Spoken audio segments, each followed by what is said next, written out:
नमस्कार प्रिय दर्शक बंधु बर्तमान आम आसी पहुंचु लुणुपुर ग्रामर लोकनाथेश्वर मंदिर प्रांगण जहाँकि जाजपुर जिला रुद्रपुर पंचायत रे अवस्थित आसतु शुणा मंदिर महिमा विषय आम पाखे अच्छा गाँव ग्रामवासी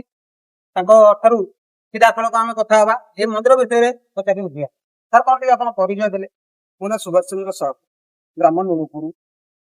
सर ये जो महायज्ञ 25तम महायज्ञ होउची ए विषय आप कौन कह ये 25तम महायज्ञ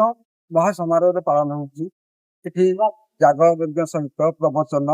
आपणकर भजन सत्ता ये सब अच्छी लोक मैंने खाद्यपेयर व्यवस्था तीन दिन अच्छी आम शुणुचे मंदिर बहुत पुरातन बहुत पुराना बोली आम यहाँ ग्रामवासी मान मतामत कौन दीर्घ 300 वर्षर मंदिर माटी तलू आविर्भाव होती आगे ग्राम नथिला मंदिर पूरा बाहर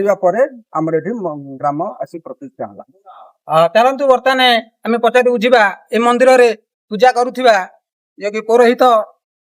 ठारू ए मंदिर महिमा विषय रे सीधा सड़क आम पचारि बुझा ए मंदिर जो आसुवा दूर दूरांतर आसुवा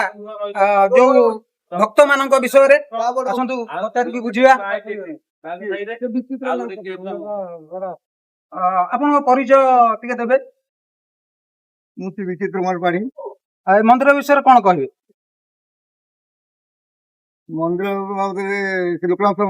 आज्ञा ये 300 वर्ष अनुष्ठान आम भी जान अज्ञात कथा बहुत लोक विश्वास अच्छे लोकनाथ प्रति ये लोकनाथ होती पुरी जो लोकनाथ अच्छा लोकनाथ सहित संपर्क अच्छे जो राजा पति चाहिए हाँपाई श्रीक्षेत्र बिरजा से बिरजा सहित संपर्क अच्छी लोकनाथ कि पुरी जगन्नाथ सहित लोकनाथ संपर्क एपरी बिरजा सहित लोकनाथ संपर्क अच्छी बहुत लोक मानती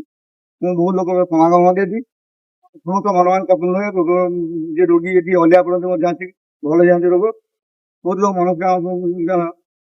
कहती तो पूर्ण फल प्राप्त हुए प्रसिद्ध आम 10-30 किलोमीटर जाजपुर जिला रसुलपुर प्रशांत राउत रिपोर्ट कलिंग 7 न्यूज।